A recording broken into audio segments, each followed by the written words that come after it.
पूर्व वित्त मंत्री कैप्टन अभिमन्यु ने राहुल गांधी के वोट चोरी के आरोप पर पलटवार किया है। उन्होंने कहा कि कांग्रेस को बिहार में हार का डर सता रहा है। जनता एनडीए की सरकार बनाने का मन बना चुकी है। हरियाणा में कांग्रेस के नेताओं से यह पता चलता है कि अब पार्टी में दिए तले अंधेरा है। वहीं कैप्टन अभिमन्यु ने मानेसर लैंड स्कैम मामले में भूपेंद्र हुड्डा की बढ़ती मुश्किलों को लेकर कहा है कि अब उन पर कानूनी शिकंजा लगातार ये कसता जा रहा है। हुड्डा अपने आप को असहज महसूस कर रहे हैं। वहीं उन्होंने विपक्षी नेताओं द्वारा कानून व्यवस्था पर सवाल उठाने पर भी पलटवार किया और कहा कि अब अपराधियों को सलाखों के पीछे भेजने का काम किया जा रहा है। पहले की सरकार में उनको संरक्षण मिलता था। कांग्रेस नेतृत्व को अंदाजा हो गया कि बिहार के चुनाव के परिणाम वो एनडीए के पक्ष में एक तरफा जा रहे हैं। तो उन्होंने जो चुनाव परिणाम आने के बाद जो अपनी हार की और स्वीकारने की स्पीच देनी थी या कोई दोषारोपण दोष मढ़ने का जो स्वांग करना था, वो लगता है थोड़ा समय से पहले उसको कार्रवाई को अंजाम दे गए। और मैंने बहुत कम दौर ऐसे देखे हैं जब किसी वरिष्ठ राजनीतिक दल या नेता ने चुनाव के परिणाम से पहले इस प्रकार की हार स्वीकार कर ली हो कि उनकी हार की स्वीकारोक्ति है। और ऐसे समय में जबकि चुनाव प्रचार में एनर्जी लगा करके जनता के बीच में दिखना चाहिए, जब इस प्रकार के दोषारोपण कर रहे हो तो जनता भी समझ रही है कि ये मान करके चल रहे हैं कि इनका नैया पार नहीं हो रही है। कांग्रेस का हरियाणा प्रदेश का वरिष्ठ नेतृत्व कांग्रेस छोड़ते हुए या कांग्रेस के अंदर रहते हुए ये बता रहा है कि कांग्रेस के तो दिया तले अंधेरा है। खुद कांग्रेस में ही ऐसे चोर डाकू लुटेरे बैठे हैं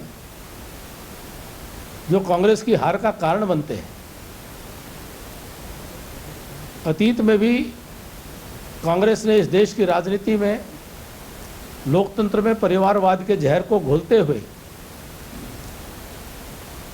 लोकतंत्र का हनन करने का काम किया। और 11 साल में मीडिया के माध्यम से और जनता के बीच में रह करके मैंने इस बात को महसूस किया कि विपक्ष जो है पूरी तरह से वह नदारद है।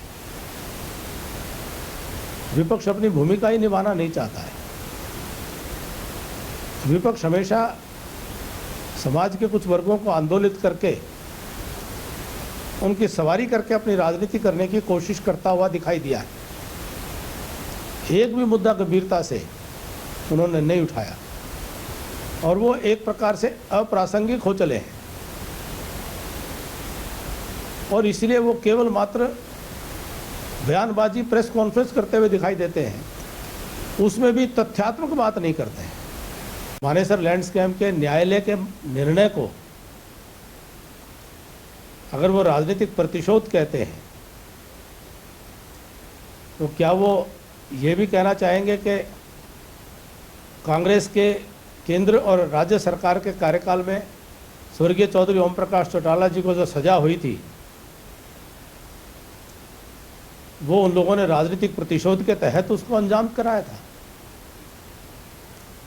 या वो देश के संविधान के तहत चलने वाली कानून व्यवस्था की मशीनरी, जांच एजेंसियां और न्यायालय के ऊपर वो सवाल खड़ा कर रहे हैं, जिस न्यायालय ने इतने सालों तक उनको आज तक रिलीफ दे करके रखा, कि जब न्याय का शिकंजा धीरे धीरे कस रहा है तो उनकी शब्दावली संकेत कर रही है कि कहीं ना कहीं वो अब कानून के शिकंजे में अपने आप को असहज पा रहे हैं। सरकार की तरफ से स्पष्ट निर्देश है, किसी भी दोषी को बख्शना नहीं है। सरकार की तरफ से किसी भी अपराधी को संरक्षण नहीं दिया जाता है।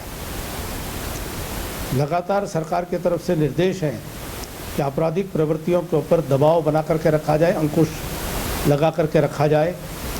और उसमें हरियाणा पुलिस निरंतर लगी हुई है, कामयाब हो रही है। सरकार की नीयत का देखें तो उनसे इतना ही निवेदन करूंगा कि एक बार अपने गिरेबान में झांक लें कि किस प्रकार से उनके कार्यकाल में गैंगस्टर्स को राजनीतिक संरक्षण दिया जाता था।